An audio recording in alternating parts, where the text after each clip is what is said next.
we forget, because it's drummed into us and programmed, we spoke about programming, we're programmed as human beings that if we're ill, we go to the doctors, right? Or we go to the NHS and stuff like that. But we're already made as self-healing human beings. If we cut our finger, we just know it's going to heal. Our cellular structures are designed to self-heal. But we forget that. That's the power of the placebo, right? It's absolutely, completely proven, the power of the placebo, that you can give people just a sweet, and a third of the people will get completely well and totally recover. Because you told them it's a cure. Yeah, they believe it. Belief. Unbelievable. We receive around 6,500 to 7,000 thoughts a day. This is just coming in. That's a whole nother conversation where it comes from. But we're tuned into thoughts, 6,500 to 7,000 a day, just coming in all the time. It's up to us which ones we want to entertain. Right? All of us, everyone listening to this and watching it, and us three sitting there, we've all had thoughts we don't like, right?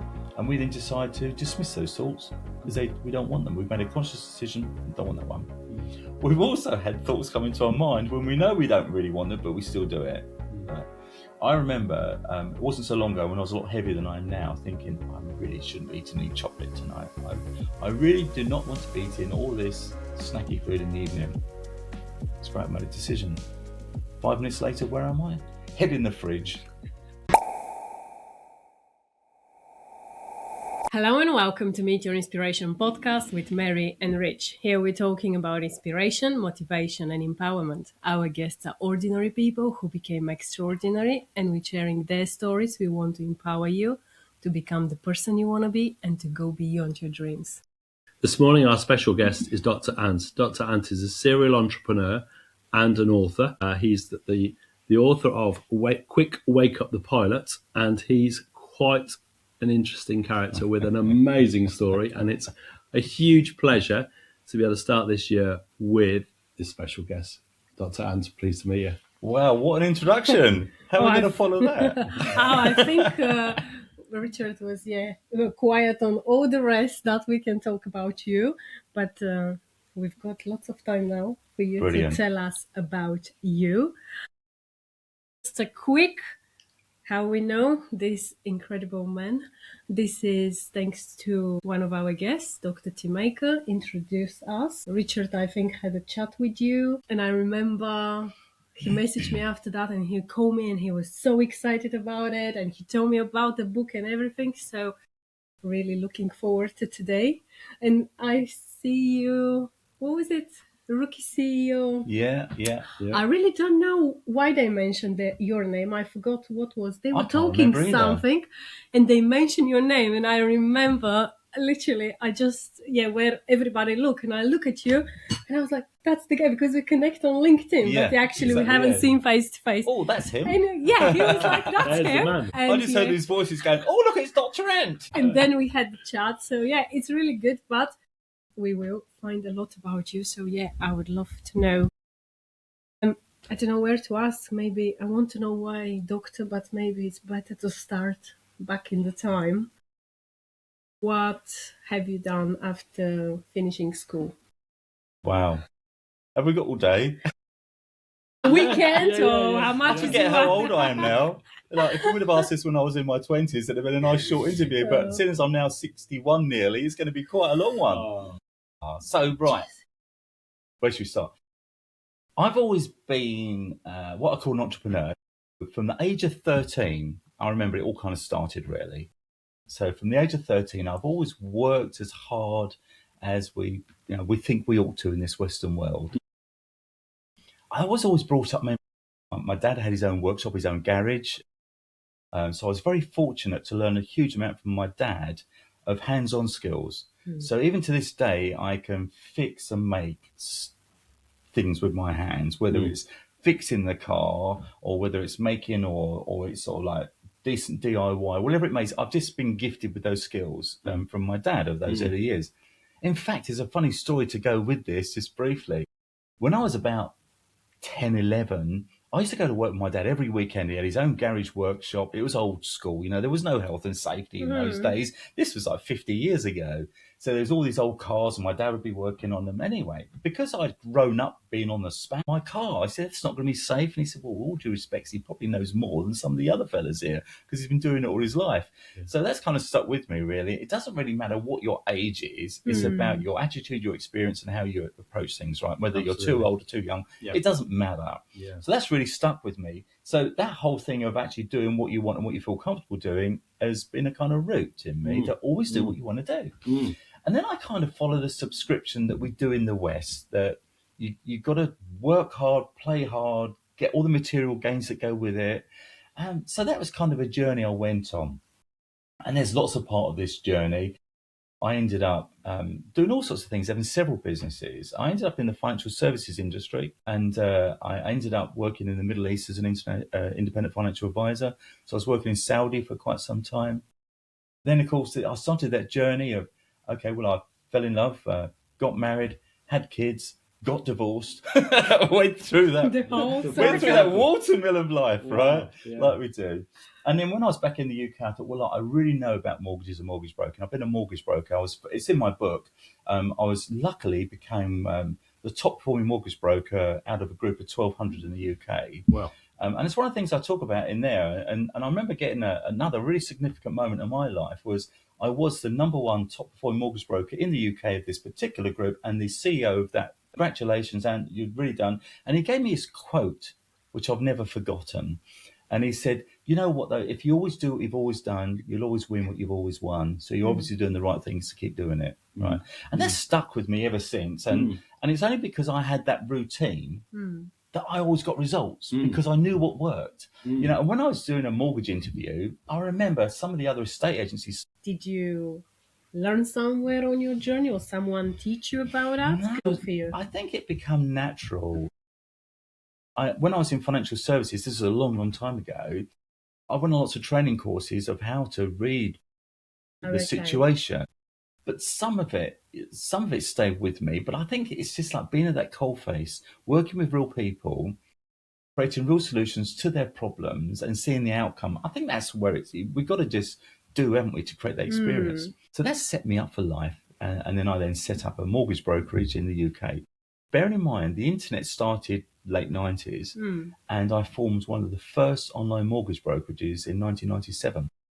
This was really early. I mean, this was just shortly after the fax machine started the internet. What the heck was that? And we were so successful at that. And that was where we become a top performing mortgage broker. That worked fantastically until the regulations changed and compliance changed. And it wasn't actually financially viable to run that kind of business anymore. So we moved on from that. And the next thing I did, I saw a huge market in the dollar UK exchange rate. And the dollar rate was $2 to the pound. So this was good times then. And as a kid, I always grew up on the water, on the river. So mum and dad always had a boat. Nothing big and flash, but just the local river Medway here, point of view, it's just actually having responsibility, which is really important, and accountability and ownership, of course, the stuff that we now know we need to have. Because I loved boats, I was a commercial entrepreneur. I knew what worked, what didn't work. I could read people. I could understand how to create a solution to an emotional desire or need or want. I thought, do you know what? Why don't I start importing some boats? So I then went into buying and selling boats. So I used to fly over to Florida with the $2 to the pound, buy a selection of boats, get them shipped back to the UK on the back of a ship, bring them back to the UK, convert them into UK specification, and sell them in the UK. And were they to go out onto the ocean? Yeah, these were boats, what I call sports boats. So these were boats which were around sort of like 20 to 28 foot long. So these were just about the right size, or the maximum size you could tow on the road in the UK, so with the trailer. Okay. Yeah, because if you trailer a boat, you remove so many costs of hard standing and moorings and lifting in and lifting out. And then and if you just plop it on a trailer and have it in your drive, it's a much more competitive way of doing it.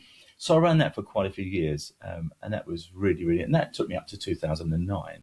Okay. So that was I loved that business because it was at my roots. It's messing around on the water, all that kind of stuff. And then I thought, okay, well, we've come to an end of that. And basically what happened was we had the 2009 crash and people stopped buying luxury items. People stopped buying boats. And I went, well, I can't be doing with not having a product that anybody wants anymore. So I thought, what can I do? I don't know how the next bit happened, if I'm honest.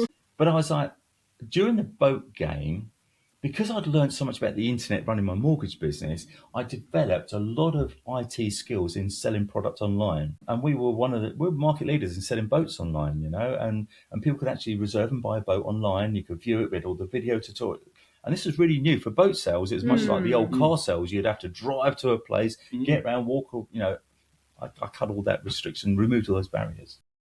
So having all that knowledge about, I know what people need from an emotional point of view. I know how to identify that. Anyway, I fell into an opportunity working with this IT company, which I've been using to develop all my IT skills for the mortgage business and also for the boat sales business.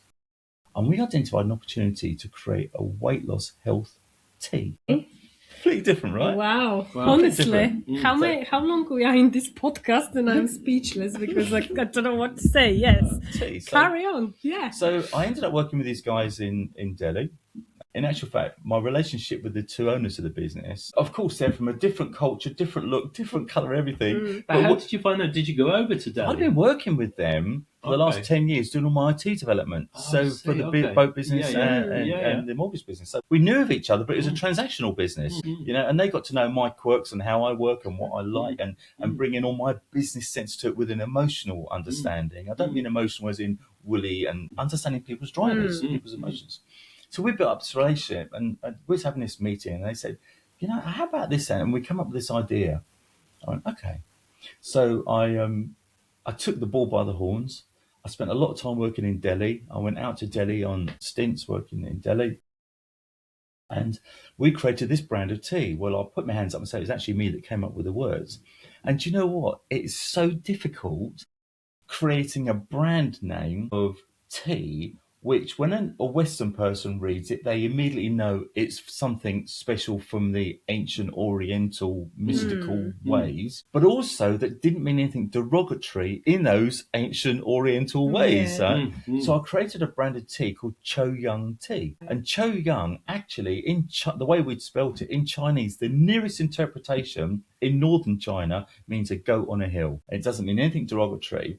But to a Western person, when they see the words Cho, C-H-O, Young, Y-U-N-G, it looks Chinese, but it means nothing. That was so hard to create those simple words. So I created the brand of tea called Cho-Yung Tea. Does it still exist, by the way? I sold the business. It's still out there. You can still buy it. It's a fantastic product. It's nothing to do with me anymore. That's part of my backstory, what we'll get to in a minute. In 2012, we were the #1 product in Holland and Barrett.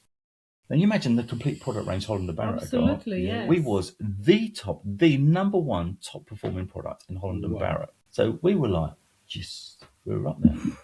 Now, what was really weird was all the success, all the money. And the next bit I'm going to say, I'm not saying it to show off. I'm saying it to put a stick in the mud because I need to make a reference point.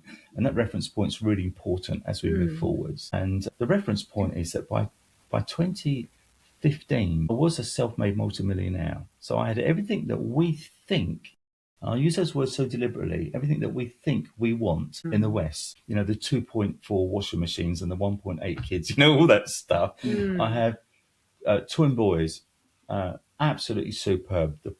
Just the best kind of blokes and sons that you could ever have and be totally proud of. They are just real, lovely, genuine fellas, I have a terrific partner. She's my absolute rock. She has a superb son who's also a terrific fella. We are just so lucky, right? So I reached 2015, great loving partner, great family, all the money in the world. I used to love my cars, right? So I built a collection. So I ended up with 19 classic American muscle cars, like Mustangs and Corvettes and stuff like that. And while I had these cars, the entrepreneur in me thinks, well, I need to monetize these cars. I can't stand sitting around looking pretty. So as well as running the tea business, I also created a driving experience business. And I worked with people like Red Letter Days, Buy a Gift, all those kind of guys. So people could buy someone a gift to drive one of my track-prepared vehicles around a race circuit in the UK. So I would hire Brands Hatch exclusively for the whole day. It used to cost me a fortune. but the rewards were good. And I used to do the same with Goodwood. So I'd hire the whole of Goodwood exclusively for the day. And then we'd turn up with a team. I had teams of people working for me. Everyone wore orange, so there'd just be these orange shirts everywhere. And we would then put around 600 people a day through the driving seat of a vehicle around a racetrack in the UK. It was colossal. That was such an experience as well. Yeah, it's such a stressful experience in some way, because I'm always accountable and ownership of self, and I always take that responsibility. So on the day, what could possibly go wrong when you've got 600 people thinking they're the next best thing to Lewis Hamilton, taking a car which are not designed to go around corners on a race circuit in the UK? When someone turns up to this driving experience, of course, they're fueled up and they're buzzed up. They think they're going to be the best. So I have to manage that. And of course, when someone comes along, they normally bring along the person who's bought them the gift and their mum and their dad or whatever. So you'd end up bringing 3 or 4 people for every person. So it'd end up around 2,500 people a day, which I then had to crowd manage. Now, of course, I didn't do it all on my own, but I was the person responsible for it. So I had to make sure that I keep all these people completely safe, like 2,500 people. So that was huge. That was a serious amount of logistics, getting the vehicles there, getting the vehicles prepped, their health and safety. By the way, people didn't just go and drive these cars on their own. They had a qualified race instructor with them, with the double pedals, all the health and safety kit. And we classed it as a driving experience, not a race experience. And the fortunate thing with a lot of American muscle cars, they sound so noisy because they've got a great big big V8 verbally in their background. You just get this sensory overload when you're driving them, because it feels like you're doing 100 miles an hour and you're not. You're doing about 50 because as you get around the corners, and you get the tyre squeal and the smell of the petrol and the fumes and so it creates an experience, which is what I always wanted to do, was create an experience. And that was really successful. So I built a picture that I had everything we all think we want. We lived in a fantastic farmhouse in Sevenoaks, which we completely refurbished. Some of you might recall there was a book we grew up with as kids called Stigger the Dump. Yep. So the farmhouse we bought was the birthplace of Stigger the Dump. The author, Clive King, who wrote the book, that was his family home as a child. So we had the birthplace of Stigger the Dump. It was a farmhouse which we completely converted and refurbished and extended. We had acreages of ground. We used to let horses in the fields and stuff. So it's picturesque. It's beautiful. It's what we all think we wanted. However, what was happening, the more successful I was becoming, the more unhappy I was becoming inside. Really bloody perverse. Really, really weird.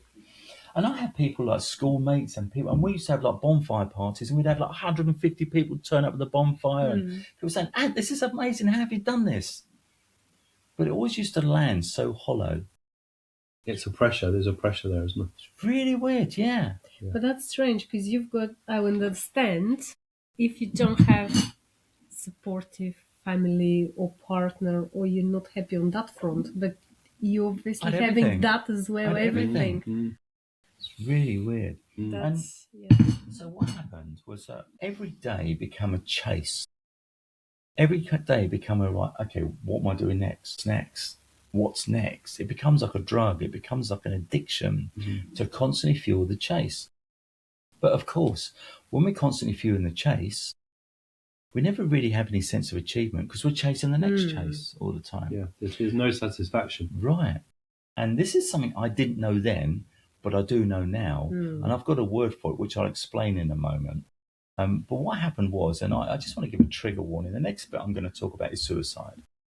So I want to talk about something which is quite emotionally triggering for some people. So I just want to give your listeners and viewers the opportunity to, if you want to pause now, please do. But don't worry, this is a happy ending to a potentially very disturbing story, but it's a good outcome. So bear with us, okay? Yeah. Bear with us on this story, okay? So it was April. It was a spring day. It was April 2015. And because I'd gone through this constant chase and total feeling unhappiness all the time inside, my deep soul was just unfulfilled and unhappy. And as an entrepreneur, we cause chaos, right? That's what we do as entrepreneurs.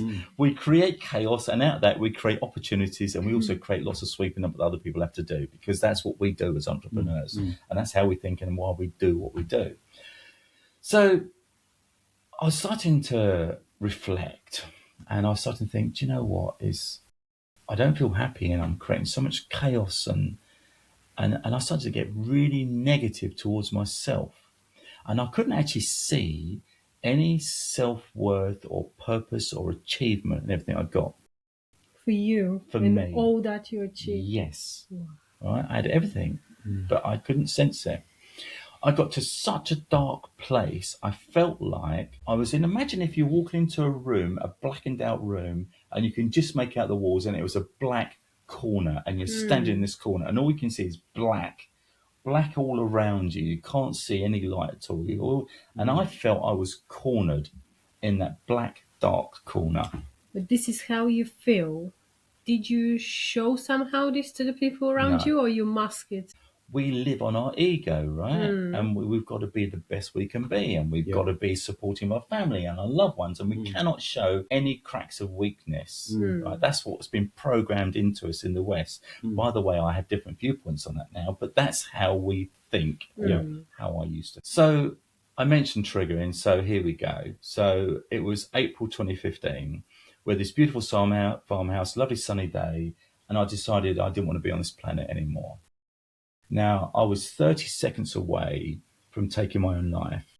I knew exactly what I was going to do. It had to be absolute. It couldn't be a half-hearted attempt, because I didn't want to leave a legacy. I didn't want to create like a cabbage for other people to have to look after, because at that point in time, I felt I was creating enough chaos as it was being an entrepreneur. Because I was emotionally numb, because I was constantly chasing tomorrow, I didn't really appreciate the love that people had around me, because when you're in that time, you become self. It's all about ego. It's about self and self-protection.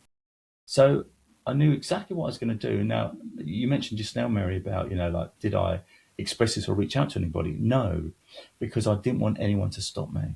Sometimes you do put a huge amount of pressure on yourselves, don't we? Nobody around me knew where I was, because I kept such a mask. Because, of course, being a CEO of a business is the loneliest job on the planet, because you can't share it with your team or your colleagues and your concerns and your woes or whatever, because if you do, the chances are they'll either leave you because it's unstable, or they'll set up a competition with you. Yeah. And also, you can't necessarily go home and tell your partner, because you're creating stability at home and you're bringing all that concern and weakness home. And as an entrepreneur, there's a risk of you hearing those immortal words that cut so deep when someone says to you, well, you go and get a proper job. And I'm sure we've all heard that from our in-laws and our family, you can just go and get a proper job. No, that's not who I am. That's not how I'm hardwired. And I've had that, absolutely. Yeah. So we was at a place where, to answer your question, no, I don't think anybody did know where I was at, because I had to mask it for protection. So this is the hardest bit of the story I have to tell. I did the hardest thing that any human being can do, which is write your goodbye note to your kids. Oh, God. That is the hardest thing anyone has to do. That is real tricky stuff. That was done. I knew where I was going, and I was sitting there. It was a spring day. Slightly, not frosty, but, dewy, and I was sitting there. And I was about to go. I literally was 30 seconds away. I will never tell anybody ever what I was going to do. That stays in me. That's gone. That's put to bed. I was about to go, and a little robin, a little bird, come down and sat on the table in front of me and chirped. And when that robin chirped, I thought, why are you chirpy? First of all, right? And then I thought, hang on a minute. It's either shouting out for its mate, calling out for its kids, or telling me to get out of its space. It was defending its space.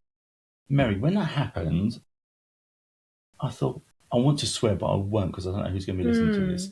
But I said that F word to myself, and I went, what am I about to do? That's little Robin. He's got it right. They're the three most important things. Family, like kids, partner, and defending your turf, defending your space, being secure. And at that point in time, everything changed. It was like, I thought, I'm not going to do this. I mean, when I talk to people off air, I put a lot of swearing and emotions into this because it was a pretty profound moment. I'm sure it was. It's like, what the?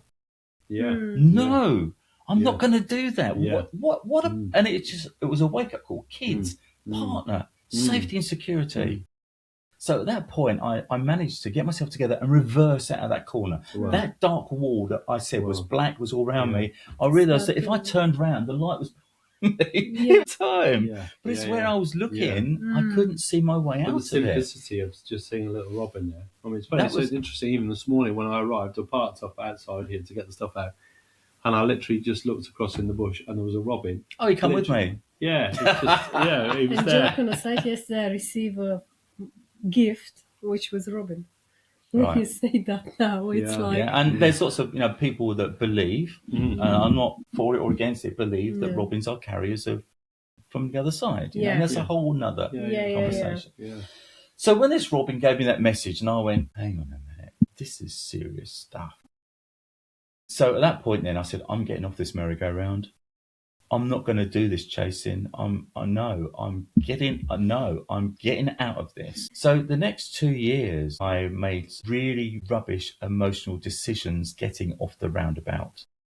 I made so many rubbish decisions, I ended up self-sacrificing all my wealth. I just ended up self-sabotage. I just went through I just wanted to get away from it. I didn't want it. I didn't want to be connected with it. I ended up losing everything and going bust and starting all over again. Really? Wow. Yeah. Wow. So I ended up going back to zero. Yeah, and we've gone from this multi-million-pound farmhouse, all the cars, all the businesses, because I realised that it was all that drove me to the dark place. And it was that was making me so unhappy because I wasn't appreciating it. And I now know what I was doing, but I didn't then. I now know, and this is what I talk about now, which we'll come on to in a moment. But at that point in time, I had to just disassociate. I had to preserve the most important things: partner, kids, safe home. The most important things that there is, right? Escape to luxury at Hempstead House Hotel and Spa, an elegant country house hotel in Bapchild, near Sittingbourne, Kent. Relax with indulgent spa treatments. Dine in style with exquisite cuisine. Perfect for getaways, weddings and events. Experience luxury in the heart of Kent. Book your stay today. Be the first to discover Kent's best events all in one free app. What's On in Kent is a new and rapidly growing app where you can find days out information, places to eat, festivals, concerts, markets, and much more around you. Just with few clicks on your phone or computer, you can stay updated with real-time info and explore events across Kent. Don't even think twice. Just download. It's free. So I went on this self-sabotage journey, lost absolutely everything.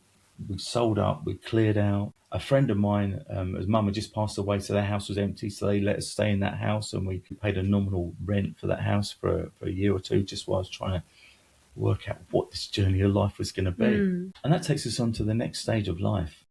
And the next stage was I had to build a home for my family because my friend whose parents passed away, they needed their home back. It was only a temporary stopgap. Yeah. Because I'd lost everything and went bust, I couldn't get a mortgage, had no money, couldn't get into rented. We was just stumped. So I thought, okay, what can I do? I thought, boats. I know about boats. And I thought, I'm hands-on. I know how to make things. I know what we'll do. So we asked family. We had a little bit of money in our pension.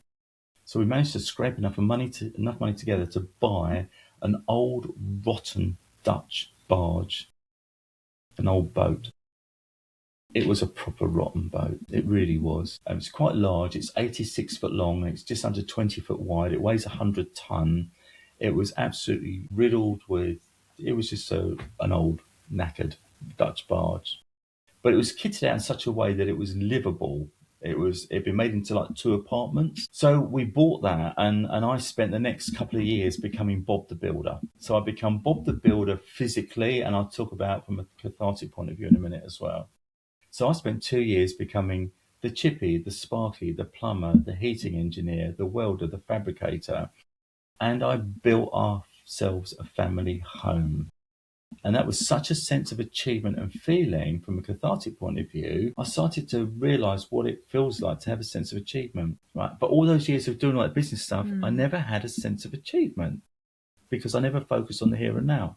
Where here I am now, becoming Bob the Builder. I wasn't in the best state of health because I put on loads of weight, and because a lot of people, when we're suffering from mental health, that kind of reflected in our body as well, and that certainly was the case with me. I turned into a proper chunky monkey. In fact, I remember getting a Christmas card. It said, "You no longer skinny dip, you now chunky dunk," and I thought that's about right. So, but then I realised that I had some skills. So I did build a family home, and I built us a family home, which we still have got now. Did you just still have a little bit of income from any of the previous businesses no income at all? They were just completely gone. So luckily, my partner, she's an absolute rock and a legend. She has a full-time job. So that's what then maintained us as far as being able to live and eat and stuff. And then we made the deal and I said, I'll tell you what, I won't work for the next few years, but I will build us a home. So she was the breadwinner. We were complete reverse roles. She was the one that made sure we always had enough money to pay our bills and our mooring fee and put food on the table. We managed to scrape together money from like family and friends and stuff like that. But also we built the whole barge. I would say probably 80% of it is out of reclaimed and used materials. So and by being that, labour is the most expensive cost. Yeah, of course. And because I could do everything myself, was able to do that. Yeah. So that's where we're at. And during that journey, when you're doing things and making things, it gives you time for your mind to be processing stuff and thinking. And while I was sawing and cutting and drilling and making, I'm always thinking about, this is a very different life to where I was a year ago, 2 years ago, 3 years ago, and reflecting back on those days of having no money worries and living the life that most people wanted to have. And reflecting on that Robin moment. That Robin moment was a massive wake-up call. And I remember thinking, well, what drove me to that point? What was it that actually drove me there? And I ended up remembering three things, which is what drove me there. So why did I do the things I did? On reflection. Why did I feel the way I felt?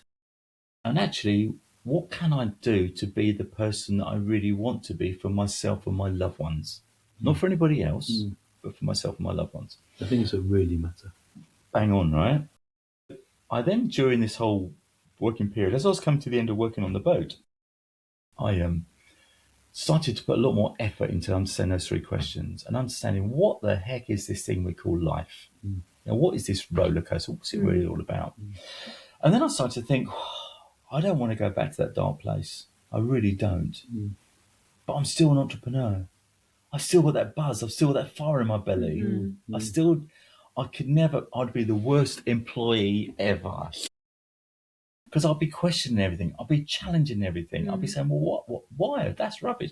I'd honestly be the worst employee ever because I can't, because I've been my own employee for so many years, since 13 really. So I decided to look into this and understand what is this thing called life and why we feel and what we can do. And I started to go down to a few rabbit holes as we do. And I found this guy called Professor Bruce Lipton. Now, Bruce Lipton is a stem cell scientist. He's a very well-known stem cell scientist that he's wrote a book called The Biology of Belief. And he talks about whatever the belief factor is, i.e. what we think and feel, determines the biological outcome of our body, i.e. what we become, which is actually the seed of manifestation that everyone talks about nowadays, right? So I really got into Bruce Lipton and I thought, actually, this is huge. And at school, I wasn't interested in biology, until I got the age of understanding girls, of course. But I wasn't interested in that kind of stuff, or a history. That just wasn't on my game at all. Then when I understood, actually, for the first time in my life, mind and body is all as one, because in the West we tend to think of it separate. We tend to think of mind, body as separate, and our mind, spirit, and soul is a kind of thing that religion's hijacked, and the body, the mechanical, physical, is where we go to the NHS for. But I got to realise, no, the mind, the body, soul, and spirit is all one. It's the one thing altogether. So I then started to research other minds, people like Tesla. I don't mean the cars, I mean, proper Tesla. And then Einstein, Milton Erickson, and Mike Mandel. And these great minds, I started to research, what is this thing we call us? What is this thing we call life? How do we create a reality of life based upon who we are? I learned so much. I learned that actually what life is just how we perceive it. Anyway, I wanted to answer those three questions, which is just to remind ourselves, why do we do the things we do? Why do we feel the way we feel? And what can we do to be who we want to be for ourselves and our loved ones? And I found the answer. I found the answer to those three things. And don't worry, I don't go religious at this point, but I found the answer and I saw the light. I realised what's really going on. Okay. So during that period of learning, I was also doing a lot of research, and I started thinking to myself, do you know what? I never want to be in this dark place again where I was. So I need to make sure I record what I'm now learning. I need to do something about it. So I decided to write my book. I decided to write this, Quick Wake Up the Pilot. And what Wake Up the Pilot is all my learnings about why we do, why we feel, and what we can do to be who we want to be. At the same time, I was working with a Swiss School of Business Research who were helping me with all the research materials and identifying all of these. They deemed my work worthy of a PhD, so I qualified and I created a thesis for my work, and that's when I got a PhD. Now I was 57 then, so I did what I call a control delete on life. I went doof, doof, bang, reset. It doesn't matter what age you are. I was 50 at the Robin moment. Now, at 50 years old was when I unconsciously went doof, doof, bang, reset it. Start all over again. So I got to a point when at the age of kind of 50 was the Robin moment. And then over those next few years, it was about being like Bob the Builder, getting myself back together and thinking, how can I move forwards? Because I never want to go back to that place, right? I did a lot of reflecting when I was doing the work, and I didn't want to go back to the place of, in that dark corner and not appreciating the here and now. So while I was working, doing the machinery and stuff like that, I was starting to think, what can we do? And I studied those great minds that I mentioned just now. And it started to make me realize that actually, it's not only me that doesn't want to go back to that dark place. What about all these other people in business, all these other CEOs, entrepreneurs, small business owners, and people, no one deserves to go in that dark place, and they don't have to if they change their perception of how they're looking at things. Because that's all the Robin did for me. He changed my perception. Instead of looking into that dark corner, I just looked around and saw things completely differently. And that's what I realised, that life actually is about perception. It's about how we see it. It's actually how we perceive it, really and how is. we feel it. And very often we've got like this perception that we've got to have the latest, the new car, the bigger house, the next holiday. And it's like, and I think I said to you, like when we first met, it's amazing how many people actually go on holiday, and while they're on holiday, they don't even realise they're on holiday. What do we go next? And they're looking at the holiday brochure for where they go next. They've got no appreciation of what they're actually surrounded themselves by. Absolutely. And that's exactly maybe it, isn't it? they're on that ride. Yeah. What's next? Right. Yeah. And earlier on, I said to you, I'm going to talk about this later on, and here's the now, because what I was doing back then, which I didn't know I was doing, I now give a name to. Right, and by giving it a name, gives it a huge amount of awareness. And this is what I show people, how to avoid that dark place. Right, back then I was living in a place I now call deferred happiness. Right, and what deferred happiness is all about is when we're always chasing tomorrow, we're deferring our happiness for the future. Right, because we're saying, well, I'll be happy when. And I'm sure that we can hear other people say those phrases. And when you hear people say those phrases, they are living in deferred happiness. I'll be happy when I'm on the next holiday. I'll be happy when I get a new car. I'll be happy when I get a new job. I'll be happy when I'm doing something else. And all the time, our brain is reacting to I'll be happy when. We have to think, although of course we're emotional, physical bodies and minds, we have to think of ourselves like a computer, like a program. And we constantly run programs all the time. In today's world, we call them values, beliefs, and habits. Right? But these are things that are happening all the time that take us to who and what we are and what we become and our outcome and our personality. All that stuff is all driven by values, beliefs, and what we really feel inside and emotions. But if we've got a program which is telling our brain, I'll be happy when, we have to remember that most people are unaware of what their unconscious mind is thinking or the decisions that it makes 95% of the time. 95% of the time. So whatever values, beliefs and habits that we have within us, which are normally unconscious, we're not aware of them because we've been programmed with them over time from either traumatic events or what we see as the right thing to do by our family and our loved ones, or people in authority, and rules and regulations of society. This all gets programmed into us as our values and beliefs, right?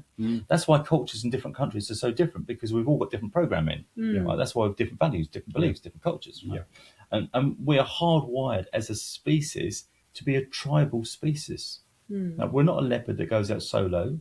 We are a tribal species. We need to be with like-minded people to live together, love together, like together, be together, support each other. But we're here I hardwired. think you said something that I will highlight it, like-minded people. Yeah, absolutely. Because this is, I think, the little bit that is changing you and shaping you. Absolutely. So important. It's vital, because this then drills into the whole motivation of who we are and why we are, and our motivation to be accepted in that tribe. That's why we have such a success in football teams, because we've got two tribes. We've got a Liverpool tribe and an Arsenal tribe. Different values, different beliefs, different cultures, different like-minded people in each. Why we have brands, why we have Primal and Armour. Different brands, different values, different beliefs, right? It's exactly the same. We are tribal, different music genres. We are hardwired to be tribal. Yeah. And we are a species which is motivated by fear. We are hardwired to be a fearful species.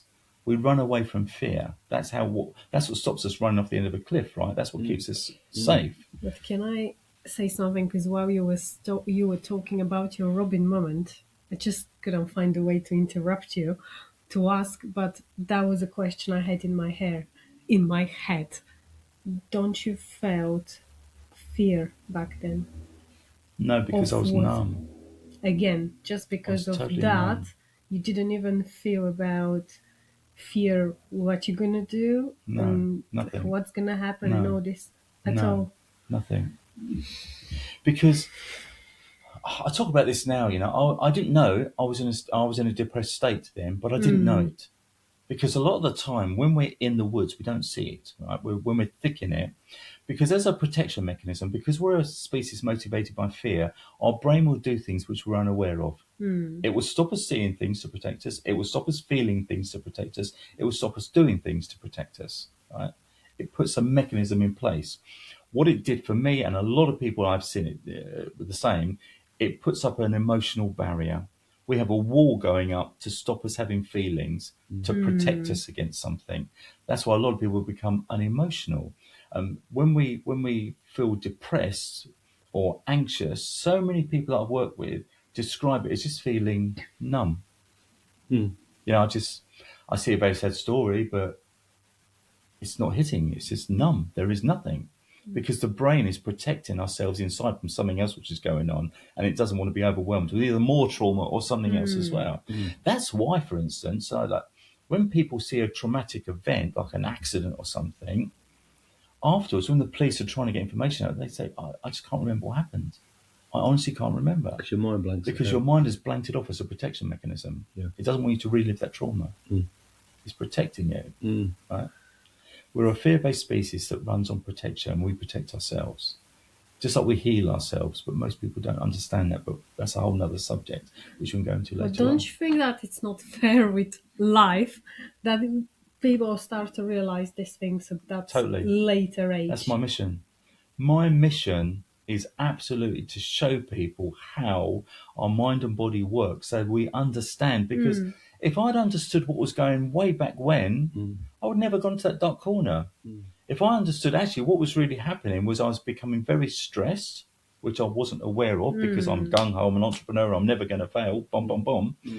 I'd gone into a fight, flight, freeze mode, which I didn't know because I wasn't aware of it. I was never taught about this stuff. So I'm on a mission. Let's get this stuff into schools. Let's get this stuff into the kids as they're forming into adults, that they've not got to worry about peer pressure, who's wearing Adidas, who's wearing Reebok. That really doesn't really matter a bugger. Yeah, it really is. Yeah, but today's world, because of social media, everybody's comparing themselves to somebody else. Right? And unfortunately, the person they're comparing themselves to is fake anyway. Yeah, right? Always. Right? Yeah. So what happens is, whether it's conscious or unconscious, when someone's looking at someone else's social media feed, they automatically look at this other person being in a better place, which makes them feel inadequate. I'm not good enough. I'm not as good as, right? Whether they consciously say that or not, because we mustn't forget that we live as human beings by our unconscious mind 95% of the time. We haven't got a clue what's going on, really. We only have a conscious intervention. Like now I'm looking in your eyes, that conscious intervention, we only do this kind of stuff 5% of the time. The other rest of the time, we don't think about our balance when we're walking. We don't think about our digestion. We don't think about our blood pressure. We don't think about, is there a threat going on? Is it raining outside? It all happens unconsciously. We just live life like robots, always doing what we've always done and always getting what we've always got. You remember that quote I said about earlier on, right? And that's where that came from, is that, my God, that's so true. We just go through life. But when I work with people, I say, okay, let's accept that. But do you want your life to be different? And everybody says, yes. I want more holidays, more time, more family time, more freedom, more me time, more doing what I want to do, more money. But no one knows how to change the input. And the reality is, we'll know, sitting here in a conscious state now, you have to change the input to change the output. But people don't know that. They say, well, I just want a different output. We're running life based upon our old values, our old habits, our old beliefs, without changing the input. And if we never change the input, the output is always going to be the same. We always end up with the same relationship problems, the same money problems, the same drink problems, the same addiction problems, because we don't change the input. And the input creates output. Is there any simple, or at least one thing that you can say we can change on the input that can help us? Yes. And it all comes down to one word: awareness. When we're aware that we can intervene our thoughts, that stops us in our tracks. And we receive around 6,500 to 7,000 thoughts a day. Right, this is just coming in. That's a whole other conversation where it comes from. But we're tuned into thoughts, 6,500, 7,000 a day, just coming in all the time. It's up to us which ones we want to entertain. Right? All of us, everyone listening to this and watching it, and us three sitting there, we've all had thoughts we don't like, right? And we then decide to dismiss those thoughts because we don't want them. We've made a conscious decision, don't want that one. We've also had thoughts come into our mind when we know we don't really want it, but we still do it. Right? I remember it wasn't so long ago when I was a lot heavier than I am now, thinking I really shouldn't be eating any chocolate tonight. I really do not want to be eating all this snacky food in the evening. It's great. I made a decision. 5 minutes later, where am I? Head in the fridge. having another chocolate. Right? Yeah. So, although I had a conscious intervention that I know it's not right for me, it's still got overrun. And I was still heading the cabinet. It's still there. But awareness is the thing to actually become aware. What am I thinking? Because whatever I'm thinking, if I entertain it, it's going to take me somewhere. Is engaging in that thought going to take me to where I want to be? Because if it isn't, we need to have an intervention. We need to find a way to create an intervention.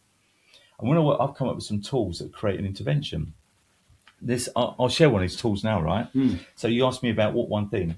So awareness. Okay, well, I know I can do this, right? And I'm going to share a tool now which everybody can do.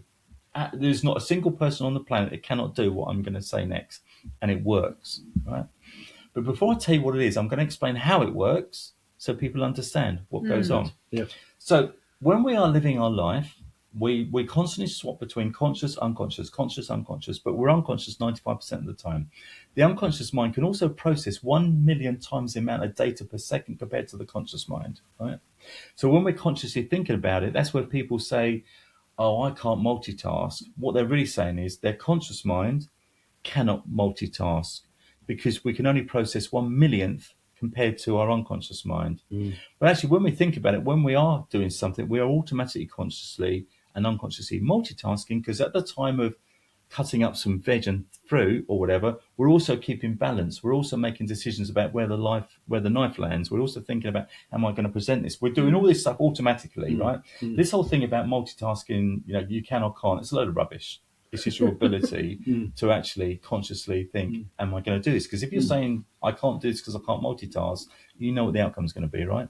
You can't do it. Absolutely. So our unconscious mind is the powerhouse of who we are.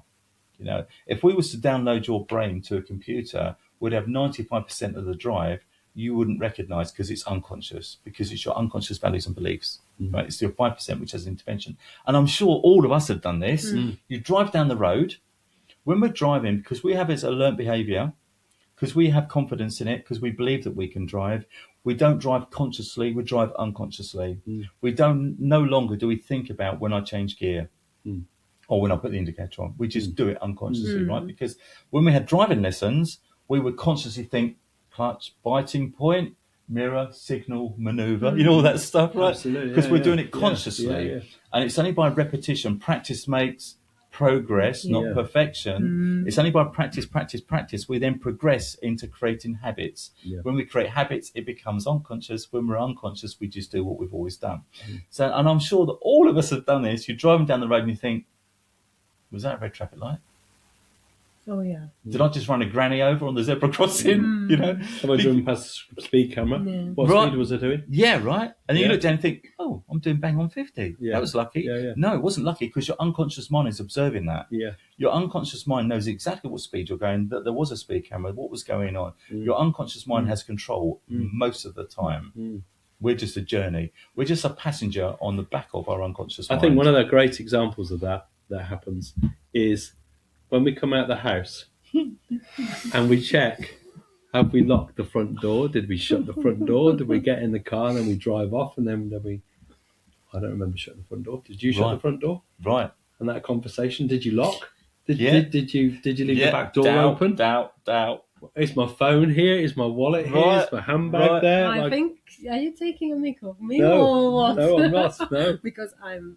That's what it's right? But it's what happens. Yeah, because our mind has then gone into doubt mode. Yeah. So everything it processes then is doubt. Yeah. Because we've gone into, oh, did I? And then you then upload all your other did I's on top of it as well. This is me. And a few times even I drove half an hour and I turned back and I go home to check and everything was okay. Yeah. Until it come a point my husband was saying, take a photo before you leave, so at least you will know that it's... Because there's silly things. Is the toaster switched off or... honestly crazy. But those things happen to so many people. Yeah, it's normal. It's how we are. We're human beings, right? Yeah. So this small tool, the reason why I'm explaining all of this is to understand that we live our lives unconsciously all the time, and whatever our unconscious desires and has kept us alive before, that's what it's going to deliver. So if we're sitting here in this lovely room, and if a mouse or a rat was to run across the floor, some people would react to it negatively and jump up on the settee and scream, right? Other people just look at it and not really give a damn. And someone else might look at it and think, oh, they brought the pet rat into work today, right? And the reality of that is that it's based upon their perception, their values, their beliefs, how they react to that problem. Right? It's exactly the same in life. It's not the problem, it's the problem, it's how you react to the problem, it's the problem. So what I'm saying here is that there's a tool now. There's a tool which it hijacks the brain, which I'm going to teach everybody to use, right? And you can stop yourselves in a flash thinking all the things you don't want to think. That's for me. Right. Listening. Yes. Here we go. Got Meri's attention now. Absolutely. And this tool works the same way as hypnotists work. Now, with hypnosis, and I was lucky enough to study and also train with a guy called Mike Mandel, absolute legend. Mike Mandel runs the Academy of Hypnosis based out in Canada. I went out with him and trained with him and learnt a lot of the skills. I mean, he's absolutely an awesome fella. I mean, he used to work for the Canadian Police Force as a contractor, and they would get him in to work with witnesses of people that have been involved in an incident, and he would then work with them, put them into a state of relaxed trance using hypnosis. And then, we mentioned earlier on that people have a brain, a protection mechanism that shuts them off from recalling traumatic information. He'll put them into a safe, relaxed state where they wouldn't relive a trauma. And he would then get them to recall all the information like registration numbers, perfect descriptions, PIN numbers, telephone numbers, all this information of what actually happened at the event for the police and to use that information to go and do what they needed to do. So because they were semi-conscious, they would remember clearly every little detail. Well, they put them into a state of trance, which is, it's not unconscious, but what it does do, it switches off the gateway to the conscious mind, because the conscious mind is your protection mechanism. It's the conscious mind which makes the decision of wall up, wall down. Okay, so using hypnosis, he would be able to hijack the memories of the unconscious mind. Now, when a hypnotist work with somebody to take them to a state of trance, what happens is there's a thing called a pattern interrupter, PGO spike, a prontogeniculo-occipital spike. It's a part of the brain which jumps from conscious to unconscious. It's that fraction of a second when it jumps between the two, right? And when we get into a stress situation, if someone confronts us and we're thinking, what am I going to do? That goes into, am I going to go fight, flight, freeze? Right? You go into your defense protection mechanism straight away, but it happens immediately. If you used to go to open a door and a door handle and nothing happens, you feel yourself doing a pause and have another go. It's your PGO spike kicking in, saying, well, that wasn't as expected. Because as human beings, if I was to say something like Humpty Dumpty, already you've said sat on the wall, right? Because our brains are programmed to forward pace. Yep. And we forward pace for protection because we're a fear-based species. We always forward pace the potential outcome so that we can identify whether the outcome's going to plan or whether something else happens which doesn't go to plan, which then raises the fear in us. And there's a part of the brain called the amygdala. And the amygdala is like our radar system. It's going, what's going on? What's going on? Is this going to plan? Is this going to plan? And if it goes to plan, that's fine. It just carries on scanning. If something doesn't go to plan, it then goes, stress alert, I need to deal with this. And when it goes into stress alert, it says, shit, that didn't go to plan. How did we deal with this in the past? So it goes to a part of the brain called the hippocampus. The hippocampus is like a filing cabinet of your brain, of all your learnt emotions. So visualize this filing cabinet, all the drawers, and how did I deal with the rat over the floor? Oh, that one there. Oh, I stood in the chair and screamed. And before you know it, you'll be on the chair screaming because your conscious mind has taken over and instructed you to get up on the floor and scream. And then you go, oh, I'm sorry about that. Or when people see red, and they get anger because they've learned unconsciously, it's a learnt behavior. In a fight-flight situation, you just switch off emotional control and you go for it and get yourself out of there. Right? Or flight, you just run. And people say, I just don't know what happened there. I just can't recall because they've seen red. They've got the red mist, right? So learnt behavior. They've gone into a stress environment. And that's only like a moment of embarrassment. Something happens, you're embarrassed. Yeah. We flush. Unconscious. We just stress reaction. When we get a stress reaction, what then happens is the hippocampus is, okay, right, this is what we did before. What do we need to gear ourselves up for this, right? So it then calls on a part of the brain called the hypothalamus. And we need to think about the hypothalamus as like your pharmacy, your inbuilt drugs unit within your body, right? It's not actually, but that's near enough for this explanation. And what it then does is then floods your body with the necessary chemical structures to give you what you need, right? So if you're in a stress, fight and flight and freeze, it will flood your body with cortisol and adrenaline. Right? Cortisol and adrenaline to get the anger going. Now, what happens is when we go into a stress state of fight, flight, or freeze, and we're flooding the body with cortisol and adrenaline, that's inducing drugs into your system to cope with the here and now, to cope with the threat. Right. So, if we saw a tiger come running into the room, we know that we've got to get out of this room bloody quick. Right. They'll probably be out that window, whichever way it is. Right. We've just gone. So we wouldn't have time to process it consciously because our conscious mind slows down to a millionth of the power of our unconscious mind. So if we were to say, oh, that's a nice saber-toothed tiger, I wonder if it's going to eat me. If we'd have thought from that from a conscious point of view, it would be too late. It probably would. But from an unconscious point of view, because we can work a million times faster, we'll be up and out or done or something before we even knew it. And what happens is the way that works is when the cortisol and adrenaline floods our body, it does three things. First of all, it shuts down blood flow to the prefrontal cortex, which is our conscious mind. So it stops us being able to consciously intervene in the moment, right? Because it knows it's got to get out of here. It shuts down blood supply to our digestive system. Because in that moment, we don't need energy to break down food for later on. Digestive system shut down, don't need it. That's why a lot of people in a fearful situation will throw up. If they see an accident at the side of the road, their digestive system's been thrown into such a disarray that it just gets rid of it because it doesn't have the energy to break down and manage the food, right? The third thing it does, it shuts down your immune system. It shuts down the energy supply to your immune system. Because in that here and now, your immune system takes a significant portion of the energy your body can produce. But in that here and now, being chased with a threat, you don't need to deal with fighting off a virus. Right? You just need to divert all energy into your quads, into your muscles, your focus vision, your strength, protection. Your anger, protect, fear, get the heck out of there, right? So when we get stressed, we become dumber, because we don't think consciously. We become emotional because we run off our emotions. We become stressed and we end up with digestion issues because we don't have the ability to digest, and we become ill because we don't have an immune system. Now, that's great when we're dealing with a fight or flight situation that might last 10 minutes. Right? But what's happened is human beings have ended up living in a state of stress all the time, 24/7. And when we're living in stress 24/7, it means we're flooding our body with adrenaline and cortisol 24/7.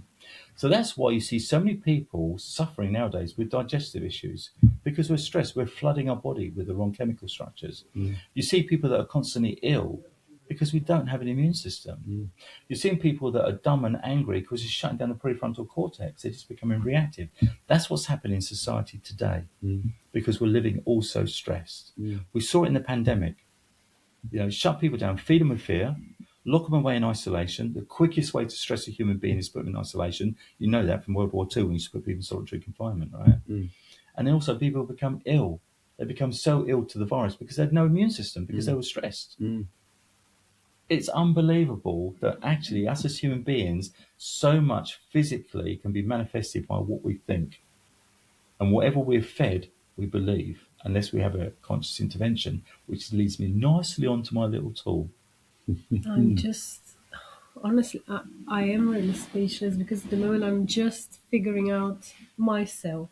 As everyone will be listening to this, right?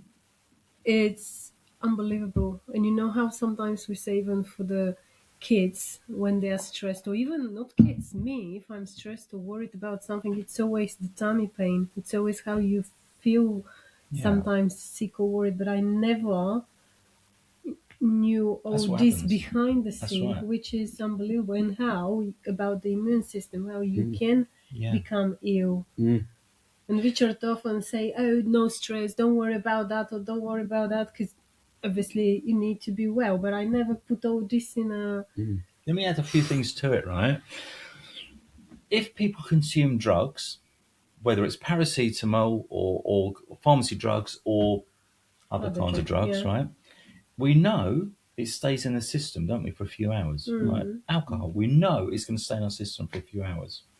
It's no different to the chemicals that our body produces as well. When we flood ourselves with chemicals of adrenaline and cortisol, that also stays in the body for 4 to 6 hours. It doesn't just come and go.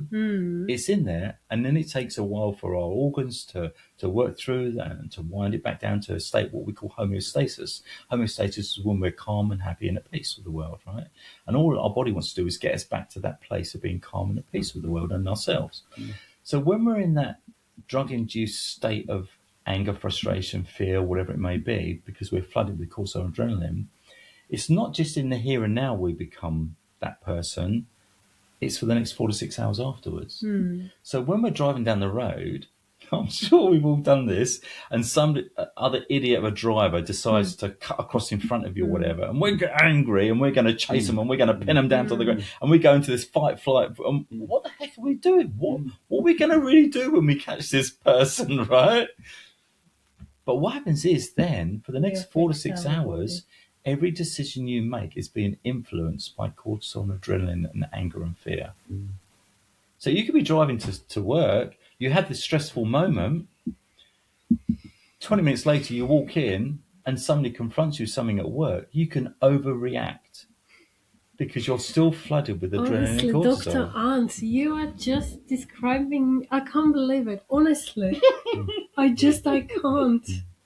And especially, it's like the emotion with an email. Thing is that someone sends you that email, don't you? And they're like, and you just like, right, that's it. But stop. Yeah. Stop. Save it for another 4 or 6 hours. Yeah, leave it. Don't. Absolutely. But the thing is how, obviously on traffic, I very rarely let traffic to catch me. I'm always like, that's fine. It needs to be music. Music is my drug. I love it. But sometimes it can be something small that will happen even when you walk, I don't know, either at work, either something on the road. And I've noticed how sometimes, once I react that way, sometimes after that, it's just one after another. And sometimes I've got moments when I'm like, is that going to stop? What's wrong today? Everybody. But obviously it's me, it's not everybody. Correct. And it's a part of your brain called your reticular activation system, which creates that. which we can talk about in a moment. So remind me to talk about your RAS, right? Say RAS to me in a minute if I forget it, all right? So when we get into that state that we're stressed and everything's going wrong and like we've all been there, right? I want people, especially parents of teenagers, to really listen to this next bit. When teenagers or kids, or even us as adults, are playing online games, like Call of Duty or Grand Theft, whatever it may be, right? When they're playing these games, what happens is we go into a state of trance. I mentioned a bit of hypnosis earlier on, right? We've all been there watching the telly and we go,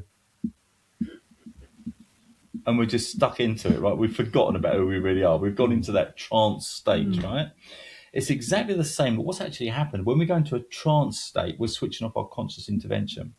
When kids or people are playing these online games, they by default switch off their conscious intervention because otherwise they'd know they're just playing with a digital screen. But they don't, they become part of it. Right? They're in it. And, you know, and my two boys, I've had it with them. It's like, come on, kids, dinner's ready. No, Dad, I've got to get this flag. Oh, Dad, I've just been killed. Right? All that kind of stuff, right? You can relate to that? Yeah, absolutely. Or, come on, Dad, I can't pause it. It's live. It's like, and they really get into it. Like, or you stand in front of them. Oh, my God, you get anger. You get so much anger from a teenager if you stand in front of them when they're trying to play Call of Duty or whatever it is, right? And the reason is because they bypass the prefrontal cortex of consciousness and they're running completely unconsciously. Ultimately, they don't think about, am I pushing the X up or the triangle down? They're just doing it, right? Because they're in the game and they're about to get shot. And when they're doing this, their unconscious mind cannot tell the difference. I'm going to repeat this twice. The unconscious mind cannot tell the difference between imagination and reality. It cannot tell the difference, right? So when it's working unconsciously to a online game of being shot, it honestly believes it's real. Because you're immersed. You are so immersed. You are in the game, right? So what it's then doing is flooding your body with adrenaline and cortisol because it thinks it's real. And at that point, then you react.